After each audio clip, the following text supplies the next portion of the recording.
Serge, t'as fait, je pense, un show solo avec un pianiste où tu faisais des imitations. Oui, mon Dieu, oui. C'est devenu ensuite le pianiste et le compositeur de Paul Piché, de Beau Dommage, Michel Hinton, qui est un grand ami d'enfance que j'ai fêté cet été, d'ailleurs. Okay. J'ai fêté sa fête chez moi à la maison. Et je faisais des numéros d'imitation. Je me souviens, un des premiers spectacles qu'on avait fait dans un collège, on avait eu 5 piastres chaque pour un spectacle d'1 heure. Alors, c'était Et qui t'imitait? Ah, mon Dieu, j'imitais à ce moment-là Darry Cole. Ça, c'était super Darry Cole, Jean Béliveau. Il y avait des chanteurs américains. Je faisais une douzaine d'imitations, plus des textes que je faisais à moi aussi là, dans ce temps-là. OK, oui. Ça t'a pas tenté, la carrière solo d'imitateur? Non, c'était juste une porte d'entrée. Je sais pas, c'était juste une façon de dire qu'est-ce que je vais faire moi avant de me cacher en arrière de d'autres personnages. C'est-à-dire que je le fais. Je me cache encore derrière d'autres personnages, okay. Mais c'était une façon de me présenter, de tâter le terrain, de savoir si j'aimais ça vraiment. On a un extrait de Paul et Paul. Non, on dit qu'il y a des extraits. On a des extraits, ça n'a pas de bon sens. On a un extrait de Paul et Paul et j'aimerais que tu le dises parce que là, on commence à voir l'humour. On voit le chemin. Là. On commence par la fricassée. On monte ensuite avec Paul et Paul. Et puis, on va voir ensemble un peu l'évolution. C'est un personnage que tu faisais. Je t'aimerais de le regarder avec nous autres et de nous dire de qui tu t'es inspiré pour faire ce personnage-là. Je vais le voir avant, là. Oui. D'accord. Alors, on regarde ça ensemble. Alors, votre première question, M. le Parti, au niveau des problèmes. Au niveau du cinéma québécois, est-ce que nous n'atteignons pas un niveau compétitif ou est-ce à cause de lacunes au niveau technique ou est-ce au niveau du personnel qualifié? Est-ce que c'est un problème de niveau à ce niveau-là? Et c'est quoi la question? C'est la vôtre, M. le Parti. Eh bien, je pense que nous avons tout ici au Québec pour le cinéma. Comme par exemple, nous avons des écrans de la même grandeur que les films qui passent dessus. Hein? Et puis, au niveau du personnel, eh bien, nous avons des vendeurs de popcorn, des déchireurs d'étiquettes. Et puis même que je connais un cinéma où c'est le vendeur de popcorn qui déchire lui-même l'étiquette. Et puis, ça lui est jamais arrivé de déchirer un morceau de popcorn pendant de mettre du beurre sur l'étiquette. C'est ma poche.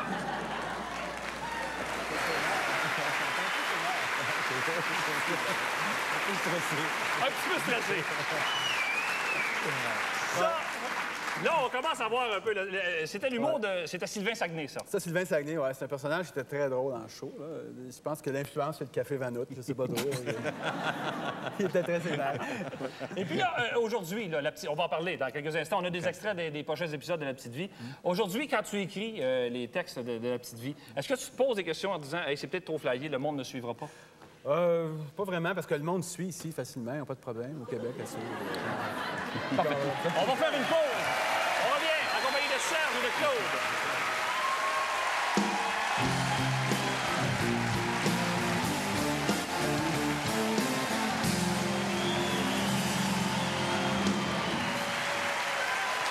Monsieur.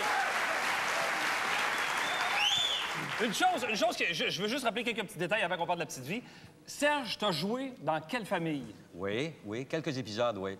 J'ai un rôle qui c'est pas une continuité. J'ai fait peut-être 4-5 fois à peu près. Je faisais le chum d'Isabelle, la fille de Mme Bertrand. Oui, t'étais un comédien qui imitait toutes sortes de... Oui, c'est ça. Encore une fois, on se servait de mes imitations. Au début. Je pense c'est Mme Bertrand, je pense, qui m'a donné la première chance à la télévision. Je suis pas sûr, mais je pense que... Et fais-tu encore des imitations? Parce qu'il y a plein de monde qui sont venus me voir et ont dit fais-tu encore des imitations, Serge? Non, ça fait... Ça fait... je peux bien essayer, mais ça fait 20 ans. Là. Sérieusement, j'ai jamais pratiqué ça. Attends un peu, je vais essayer de me souvenir de la... Jean Béliveau, est-ce que vous... Jean Béliveau, Jean Béliveau. Eh bien, je crois, Jean-Maurice, que non seulement le Canadien est en ce moment dans une période un peu difficile, mais je crois... Ça fait longtemps.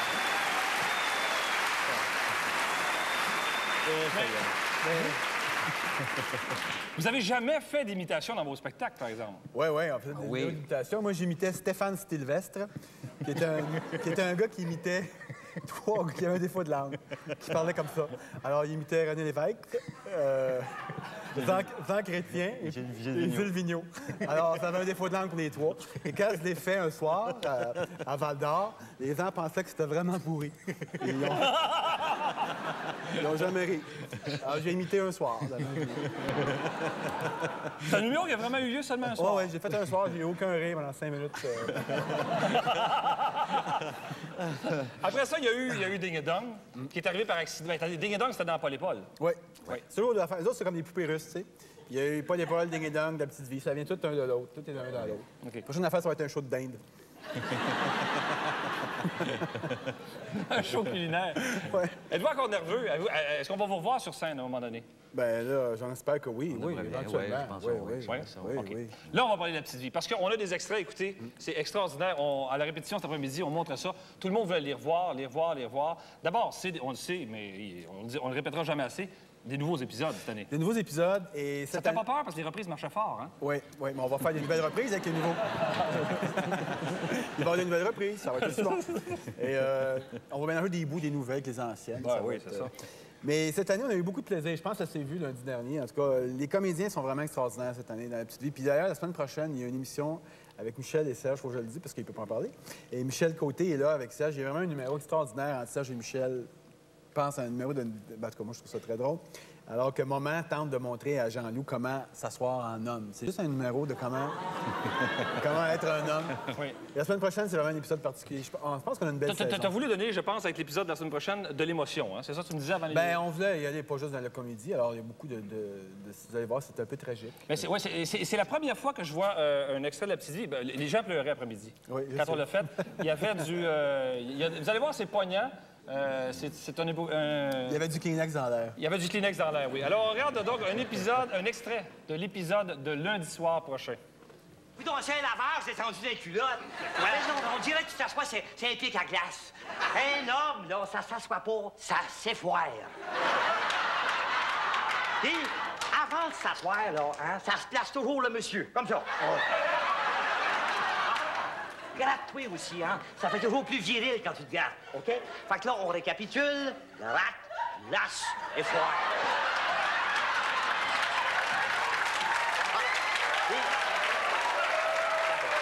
Puis quand tu te relèves, c'est qu'on va voir la même chose. Gratte, lasse, déseffoire.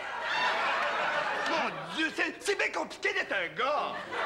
T'es peut-être dû de laisser faire.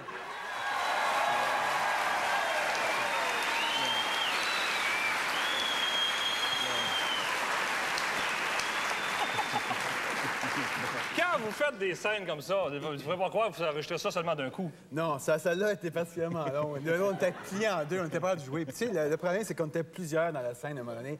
Il y a un bout plus tard dans l'émission, on était à peu près 6, 7 sur le plateau. Puis là, quand lui partait avec Michel, écoute, on n'était pas capable de la faire. On n'était pas capable de... Puis on avait un invité dans cet épisode-là, Michel Dumont, qui n'était pas capable de s'empêcher de rire. Écoute, il ne fallait pas le regarder lui non plus. Il était rendu rouge comme une tomate. Je te dis que ça allait dans le gratte d'assez fort. Et à quoi doit-on s'attendre donc, cette année? Est-ce qu'il y a une dramatique principale? Est-ce qu'il y a une histoire principale? Qu'est-ce que... Ben, il y a une histoire secondaire, en fait, qui est toujours là, qui revient souvent, c'est la grossesse de Thérèse, qui est très importante, qui arrive toutes sortes d'affaires.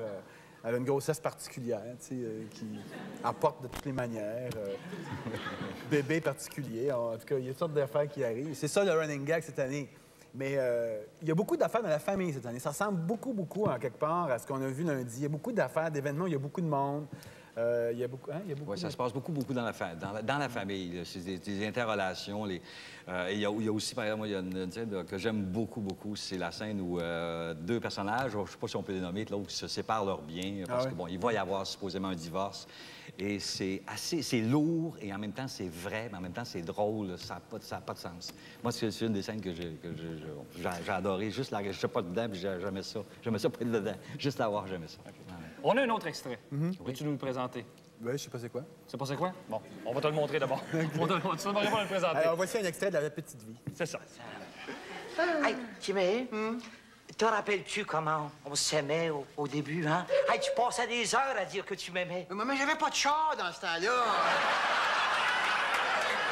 Tu te rappelles pas? Tu m'appelais ta perche chaude en chocolat. Ma perche chaude en chocolat. Aujourd'hui, ça serait plutôt ma grosse barboîte. Oh, des carottes, toi! Tu m'aimes plus comme avant. C'est quand? Hein? C'est quand la dernière fois que tu m'as joué dans les cheveux? C'est quand? Maman, qu'est-ce que je te dis? Il fait à peu près 110 degrés en dessous de cette copine-là, tu sais. Je sais même pas s'il y a encore des cheveux en dessous de ça. Toi, je pense qu'il te reste quelque chose en dessous du pantalon.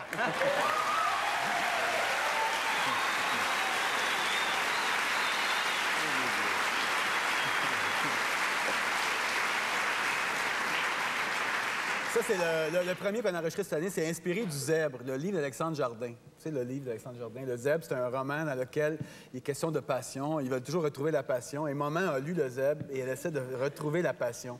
Et donc, elle se crée un personnage comme une maîtresse qu'elle veut présenter à papa. Maman se déguise et tente de séduire papa en l'invitant à l'hôtel. Et finalement, elle devient jalouse d'elle-même, en tout cas. C'est bien. Elle se fait prendre au jeu. Est-ce que, la question que tout le monde se pose et que tout le monde espère que la réponse est non, est-ce que c'est la dernière saison de Petite Vie? Mais non.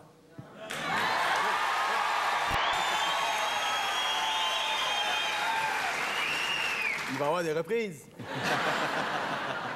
Non, mais je sais pas. C'est comme... ça, Écoute, La Petite Vie, on veut que ça dure le plus longtemps possible, sérieusement. Là. Moi, j'y vais. À chaque année, j'essaie de faire des bons épisodes. Chaque année, quand on finit les 13, je prends 2-3 mois le temps de trouver une nouvelle thématique. À date, ça va très bien. Puis je pense qu'il y a encore bien des sujets dans La Petite Vie. De là, savoir si ça va venir tout de suite l'année prochaine ou dans un an et demi, c'est juste de voir. Je veux donner des bonnes affaires au monde, que ce soit drôle. C'est ça. En tout cas, merci pour les saisons précédentes. Puis merci. On a vu des extraits des épisodes qui s'en viennent. Ça va être extraordinaire. Merci au monde de nous suivre aussi, parce que les gens nous encouragent beaucoup, puis aiment ça, puis c'est le fun. C'est formidable, sérieux. Merci beaucoup. Merci à vous. Merci.